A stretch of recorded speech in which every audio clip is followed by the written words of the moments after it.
The Diderot effect is a phenomenon where the introduction of a new possession leads to a spiral of consumption, causing us to buy more things that are complementary to our initial purchase. Imagine it's like getting a new phone and suddenly feeling you need a new case, headphones, and charger to go with it.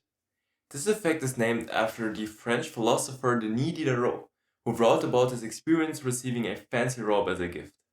He found that the new robe clashed with his existing possessions, prompting him to replace them with more luxurious items, creating a cycle of spending.